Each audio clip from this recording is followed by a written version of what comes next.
Hello，大家。第二科我哋開始咧睇啦耶利米書第3章啦，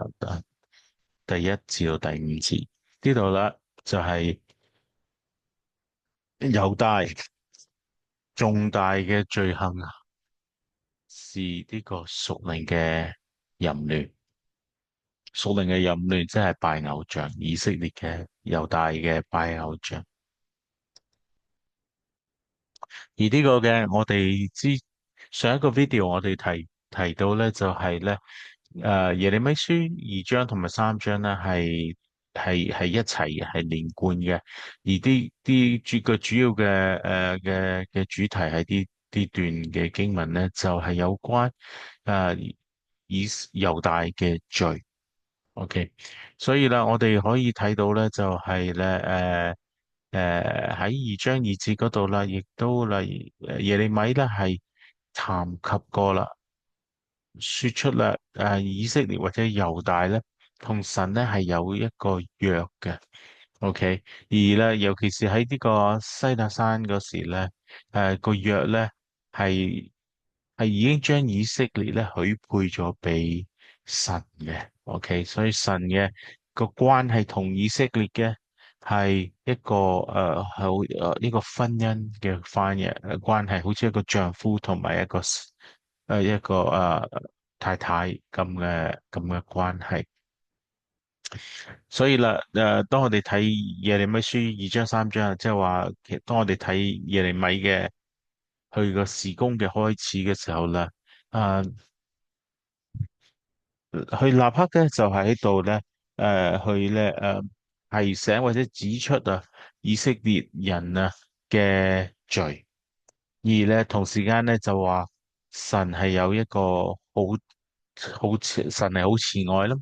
係滿有憐憫恩典嗱，所以啦，大家要快快去悔改，認罪悔改。OK，而尤其是咧就係話，若然我哋知道我哋嘅身份，即係猶大，即係以色列嘅身份，我哋係神嘅，已經許配咗俾神嘅時候，嗰個提及嗰個親密嘅關係嘅時候啦，我哋更加應該咧係咧要認罪悔改。因為咧，我哋會明白得到咧，神係多麼親密地看顧呢一個關係或者呢個盟約。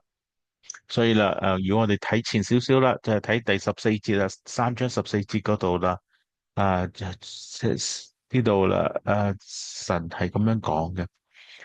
背道的人回轉吧，這是耶和華的宣告，因為我才是你們的主。OK，所以啦，所以呢度啦，英文嗰個翻譯咧係貼切啲描述呢個關係啦，因為英文就係 For I'm married to you，即係提及嗰個婚姻個關係即係嗰種係一個關係基礎係一個婚姻，即係丈夫太太嘅妻子嗰個關係。誒、所以啦，猶大咧喺啲五字經文裏面咧，猶大係被描述咧，好似一個通姦嘅妻子咁樣嘅看待。但係我哋睇到神係彰顯好大嘅憐憫同埋恩典啦，甚至係咁嘅啦。喺當其時以色列人嘅嗰種明白，因為佢哋係摩西嘅律法嘅明白咧，係咧。一個咧離咗婚嘅妻子咧，去翻重再嫁嘅時候咧，去咧之後咧就絕對唔可以咧翻去第一個丈夫嗰度啦，因為係會構成嗰個通姦嘅嘅罪出現啦。但係喺神呢度啦，甚至喺呢個情況底下嘅時候，神都話啦，想恢復翻以色列嚟。同神係屬於神嘅，restore back to him 咁樣啦。所以我哋可以諗到啦，就係話啦，耶利米嘅事工開始嘅時候啦，正正配合到咧就係約西亞嗱佢嘅管治嘅開始。而我哋知道約西亞佢一開始嘅時候咧，佢係咧將咧佢係佢嘅執政咧係神視為喜悅嘅，係好嘅，因為咧佢咧正正就將以色列拜偶像嘅一切咧都拆落嚟啊，改變啊。約西亞咧亦就係去咧嘗試去咧恢復翻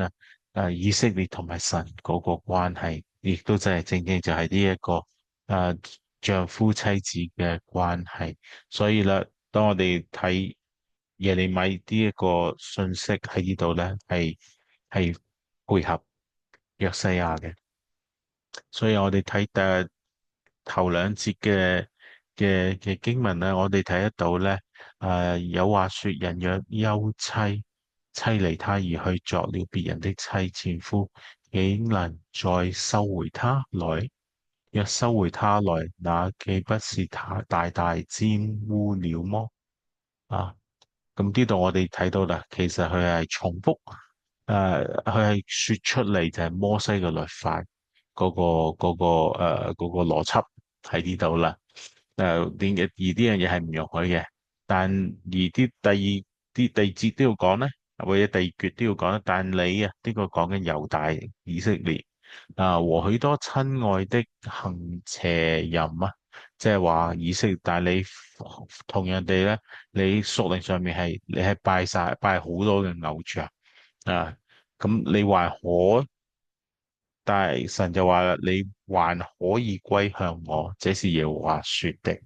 嗱，咁樣即係話啦，神就話啦，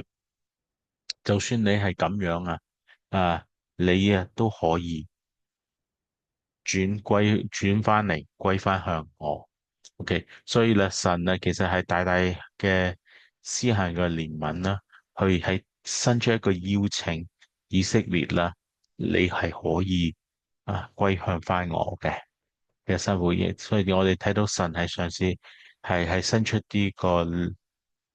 grace 恩典啊，去啦，再一次啦恢復翻去同猶大嘅關係。呢個咧對當其時嘅猶太人咧係好特別嘅，因為唔係佢哋嘅認識，佢哋 it's not what they expected，OK，it's not normal，係非常咧唔正常嘅。OK，但係正正就係神嘅大大嘅恩典喺度咯。神話啦，你還可以歸向我啦。呢一個啦，正正就係神伸出去一個好大、好偉大嘅恩典俾以色列。因為啦，你看啊，淨光的高處舉目觀看啊，你在何處沒有淫行呢？即係話啦，神亦都喺度講就係話啦，你要知道啊，你就咁舉目啊，你抬一抬頭啊，望下你四周圍啊，你四周圍都睇到你係犯過罪嘅，你在何處沒有淫行呢？咁啊，即係話你唔需要。誒，我好多證據攞嚟咧，嚟咧，游說你嘅，你淨係自己睇睇，你就知道你自己係幾係係係係係犯幾多罪啦，而你點樣去背叛神啦？所以同樣地啦，地土咧係被沾污了全地啦。咁呢度咧亦都提及一樣嘢就係罪，同埋罪同埋地土全地咧嗰個關係啦。當人活喺呢個地土上面犯罪嘅時候咧，呢個罪咧係有一個非常嚴重嘅負面後果咧喺個土地上面嘅，所以亦都可以話罪係可以咧沾污全地。而好多其他經文啦，呢度你可以睇到經文咧都有提及呢一個情況。所以咧嚟到第三節，我哋睇到啦，因此啊，甘霖啊停止，春雨不降啊。OK，咁呢度講到就係因為你嘅罪咧，所以咧你冇咗呢個甘霖同埋春雨。咁其實呢一個就描述到咧最重要嘅兩個雨季啦，係一個，因為我哋要記得啦，我哋要嘅聯想到咧就係以色列或者當其時嘅人啊，佢主要係一個agricultural 嘅 culture，一個係農業嘅文化，所以啲時間啊、節日啊都係圍繞住呢個誒 agriculture，即係農業嘅時間去看啦。咁呢度講到就係你有好大嘅罪，你亦都唔需要你抬一抬頭舉目，你就可以周圍睇到你犯嘅罪嘅時候啦。所以咧，你今天咧，你喺一個旱災裏面啦。正正就係，所以我哋睇得到就係話罪同埋土地土咧係有呢個關係，係正正有呢個關係。第四節啦，所以咧神就話啦，就叫猶大或者以色列啊，從今以後啊，你既不向我呼叫說啊，咁去教佢哋點樣去向神教以色列啊，你應該咁樣同我禱告啊，我父啊，你是我幼年的恩主，又話記為永遠懷怒。嗱，咁樣基本上呢度就講出啦，你要而家開始啦，咁樣去禱告。呼呼喊神，咁呢個呼喊嘅正正就係嗰個悔改嗰個 cry out 嗱，就係悔改啦。咁啊，一方面係禱告認罪悔改，第二方面咧你要停止再喺度行呢啲惡事，喺神嘅眼中就係啦，呢啲惡言啊壞事啊，你要停止，唔可以隨自己嘅私意而行啦。咁樣啦。OK，咁就結束咗第二段啦，呢個耶利米書3章1至5節，thank you。